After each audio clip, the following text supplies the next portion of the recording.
Hello बच्चों, नमस्कार। स्वागत है आपका अपने परिवार अंकित एजुकेशन अड्डा पर। आज हम बात करने वाले हैं रेलवे के कुछ महत्वपूर्ण प्रश्न जो आपको एग्ज़ाम में हेल्प करेंगे। तो इन्हें शॉर्ट तरीके से अप्रोच कैसे लगाना है, कैसे एग्ज़ाम में हल करना है, ये हम आप आज इसकी वीडियो में सीखेंगे। चलिए बात कर लेते हैं पहले क्वेश्चन की। पहला क्वेश्चन लिखा है कि निम्नलिखित में कौन सी संख्या 1 से 10 दोनों शामिल तक की सभी प्राकृतिक संख्याओं से विभाजित होगी। यानी कि क्वेश्चन में क्या बोला है हमसे कि 1, 2, 3, 4, 5, 6, 7, 8, 9 और 10, यानी कि सारी संख्या अगर हम इतनी ले ली जाएं और बोला जाए कि इनसे सभी से विभाजित होने वाली संख्या कौन सी है। तो आपको एक चीज़ याद रखना है, कभी भी इस तरीके का प्रश्न बने तो आपको इसमें हमेशा एलसीएम किया जाता है। ठीक है, हमेशा एलसीएम किया जाता है। देखो, अगर आप इसका एलसीएम करेंगे तो आपका आंसर मिल जाएगा, लेकिन हम आपको अप्रोच सिखा रहे हैं शॉर्ट तरीके से कैसे करना है। आपको यहाँ पर लिखा है कि यहाँ पर लिखा क्या है, बोला गया है कि आपका 10 से भी विभाजित हो, 9 से भी, 8 से, 7 से, 1 से भी विभाजित हो। तो इसका मतलब क्या है, किन्हीं 2-3 अंकों का डिविजिबिलिटी रूल चेक कर लीजिएगा, जिससे बन जाएगा आंसर हो जाएगा। तो सबसे पहले हम 10 का चेक कर लेते हैं। 10 का मतलब है कि अगर कोई संख्या 10 से विभाजित है तो आखिर में जीरो आना चाहिए। तो आप देख रहे हैं पहला, दूसरा, तीसरा ऑप्शन जीरो वाला है, लेकिन चौथा विकल्प डी में 608 लिखा है जो 10 से विभाजित नहीं होगा। ठीक है, इसके बाद हम 9 को चेक करें या 3 को चेक करें। इन दोनों का डिविजिबिलिटी रूल कहता है कि सारे अंकों को जोड़ लें, और अगर 9 से या 3 से विभाजित हो जाते हैं तो वह 9 से और 3 से विभाजित हो जाएंगी संख्या। तो आप देखेंगे इसको अगर हम सारे अंकों को जोड़ते हैं तो कितना, 2, 5, 7 और 2, 9 बनता है। ठीक है, ये कितना 9 बन जाता है हमारा। दूसरे में हमारा 1 बनता है, तीसरे में हमारा 1 बनता है। ठीक है, अब एक बात बताओ, हमने क्या बोला था, 9 का डिविजिबिलिटी रूल या 3 का डिविजिबिलिटी रूल है कि सारे अंकों को जोड़ लें और 9 से भाग करें तो 9 का हो जाएगा, और 3 से विभाजित करें तो 3 का हो जाएगा अगर पूर्णतः विभाजित हो जाता है। तो आप देखेंगे इधर 1 है, इधर 1 है, ये तो भाग जाएगा नहीं, 9 में भाग चला जाएगा, 9 का भी, 3 का भी। तो इस प्रकार हम कह सकते हैं ऑप्शन ए इसका राइट आंसर हो जाएगा। ठीक है, आपको इतना चेक करने में ज़्यादा समय नहीं लगेगा, लेकिन अगर आप एलसीएम करते तो शायद ज़्यादा समय लग जाता। तो यहाँ पर आपका 25-20 इसका आंसर हो जाएगा। ठीक है ना, आप एलसीएम इन सभी का करेंगे तो यही आंसर आएगा। तो एक क्वेश्चन सीख लिया हमने। चलो आगे बढ़ते हैं नेक्स्ट क्वेश्चन की ओर। अगला क्वेश्चन क्या है, लिखा है हमारा, यदि 8 अंकों वाली संख्या 27x 65y 31 3 से विभाज्य है तो x गुणे y का न्यूनतम संभव धनात्मक मान ज्ञात कीजिए। देखो, अगर हम बात करें हमारे पास संख्या क्या क्या है, ये 27 हो गया। ठीक है, फिर आपका x हो जाएगा, फिर आपका 65, फिर आपका y और 31।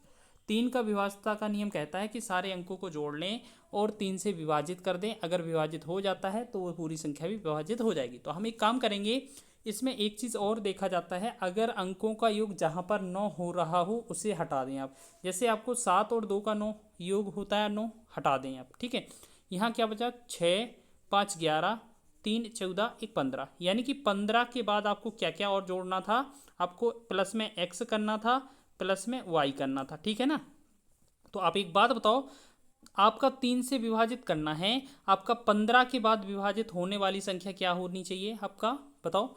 आपका 15 से विभाजित होने वाली जो संख्या है, 15 के ऊपर जो है 3 से विभाजित संख्या क्या होती है, 15 में कितना जोड़ें कि ये 3 से विभाजित हो जाए। तो इसके बाद जो 15 के बाद संख्या आती है वो 18 बनती है, यानी कि हमें x प्लस वाई का जो वैल्यू है वो 18 रखना है। इसका मतलब क्या है, अब देखो, अब यहाँ पर संभावनाएं देख लीजिए।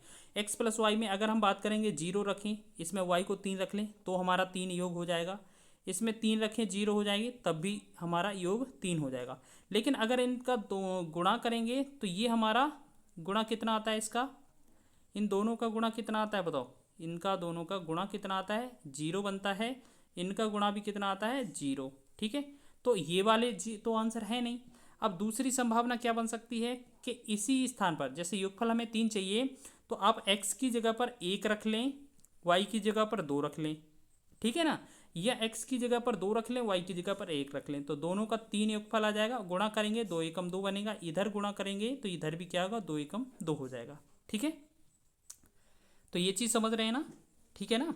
तो इसका जो आंसर होगा वो सी विकल्प आंसर हो जाएगा। तो ये चीज़ आपको याद रख लेना है, इस तरीके से आप बना सकते थे इस क्वेश्चन को। ठीक है ना, चलो आगे देखें नेक्स्ट क्वेश्चन को। चलिए आगे देखते हैं। नेक्स्ट अगला क्वेश्चन क्या है हमारा। देखो इस तरीके से एक संख्या दी गई है 13 अंकों की, ठीक है।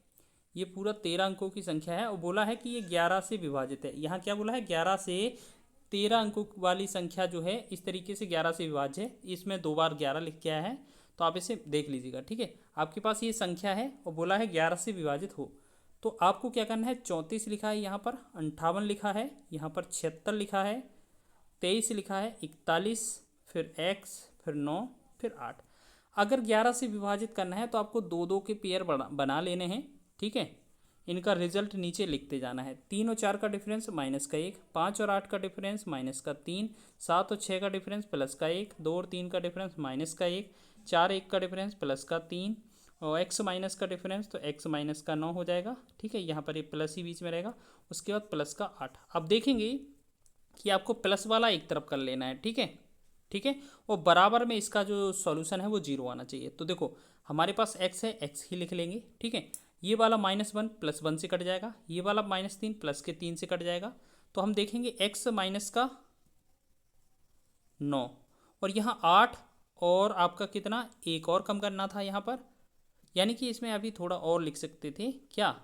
आप ऐसे देखते हैं कि 9 की जगह ये क्या, 9 और 1 कितना हो जाता, -10 और +8, ये बराबर में क्या हो जाता हमारा 0। तो 8 और 10 ये कितना आता, x - 2 बराबर 0। तो 2 को हम उस तरफ ले जाएंगे तो x बराबर क्या निकल कर आएगा, 2। तो 2 ही इस क्वेश्चन का आंसर बनेगा। अगर आप इसमें 2 वैल्यू रख लेते हैं तो आपका आंसर आसानी से बन जाएगा। तो ऑप्शन डी इसका राइट आंसर हो जाएगा, ठीक है। आप ऐसे अल्टरनेट करके भी ऐड कर लेते, फिर आप बाद में घटा देते, तब भी आंसर आ जाता, वो सेम पैटर्न बन जाएगा। ये हमने नई चीज़ सिखाई आपको। चलो आगे देखेंगे अगला क्या लिखा है। 6 अंक की एक संख्या है, इस तरीके से लिखा है, x के स्थान पर निम्न में से कौन सी संख्या रखे जाने पर यह 88 से पूर्णतः विभाजित हो जाएगी। 88 का नियम क्या है कि इसमें जो संख्या होगी वो 11 से और 8 से विभाजित होगी। तो हमारे पास संख्या क्या थी, 2 8 x 2 3 2। यहाँ 8 का विभाज्यता का नियम कहता है कि आखिर के 3 अंक विभाजित होने चाहिए 8 से। तो पहले ही 3 अंक भरे हुए हैं, तो इसमें 8 का डिविजिबिलिटी रूल हमें चेक नहीं करना है, सिर्फ 11 से चेक करना है बस।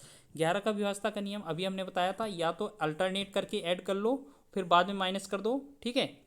या आप कैसे करें, स्टेप बाय स्टेप 2 अंक के पेयर बना लें, ठीक है। आप क्या कर लें, 2 अंक के पेयर बना लें, जैसे इसका, इसका और इसका। तो हम देख रहे हैं 8 और 2 का डिफरेंस, 2 और 8 का डिफरेंस -6, x -2 का x - 2 हो जाएगा। यहाँ कुछ नहीं होता तो प्लस माना जाता है, ठीक है। और 3 और 2 का डिफरेंस +1, ठीक है। अब देखो इसके बराबर में हमें क्या ले लेना है, 0। अब देखो x तो x ही रहेगा, यहाँ पर 6 और 2 -8, -8 में से प्लस का 1 जाएगा, -7 बराबर क्या लिखेंगे, 0। तो x का वैल्यू निकालेंगे जब हम, ये कितना 7 निकल कर आएगा। तो यही हमारा आंसर होगा, डी विकल्प आपका आंसर हो जाएगा। तो इस तरीके से आप इस क्वेश्चन को भी आसानी से कर सकते हैं।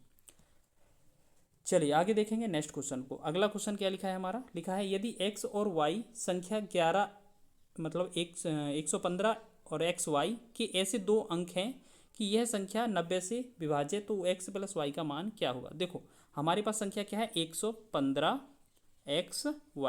क्वेश्चन में बोला है 90 से विभाजित। 90 से विभाजित का मतलब है ये 10 से और 9 से विभाजित होगा, ठीक है। 10 का विभाज्यता का नियम कहता है कि अंत में 0 आना चाहिए, यानी कि y के स्थान पर तो 0 आ गया, ठीक।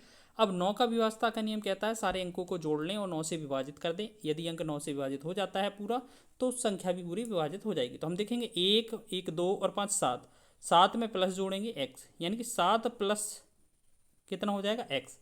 बस बाकी तो कुछ बचा नहीं, 7 और प्लस x ये बच रहा है, ठीक है। 0 जोड़ने की आवश्यकता नहीं, 7 + x बन रहा है। हमें 9 से विभाजित करने के लिए इसमें कितना, 2 और ऐड करना पड़ेगा, यानी कि पता चल गया कि x का वैल्यू 2 आ रहा है। तो फाइनली हमने देखा कि x का वैल्यू 2 बनेगा और y का वैल्यू क्या बनेगा, 0।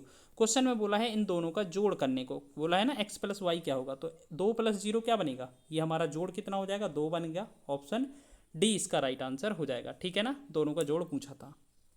चलिए आगे देखते हैं अगला क्वेश्चन। अगला क्वेश्चन बहुत ही शानदार है, लिखा है 171 × 172 × 173 को 17 से विभाजित करने पर प्राप्त शेषफल ज्ञात कीजिए। देखिए यहाँ पर हम क्या करेंगे, जो हमारे पास 117 दिया है, हमारे पास क्या क्या दिया है, 171 से स्टार्ट है ना। यहाँ पर हम क्या करेंगे, 171 है, 172 है और 173 है। हम इसमें भी 17 से डिवाइड करें, इसमें भी 17 से डिवाइड करें, इसमें भी 17 से डिवाइड करना है हमें, ठीक है। देखो अगर 17 से डिवाइड करेंगे तो 17 यानी कि यहाँ पर 1 बचेगा। इसे डिवाइड करेंगे तो इससे 2 बचेगा शेषफल। यहाँ पर डिवाइड करें तो यहाँ पर 3 बचेगा।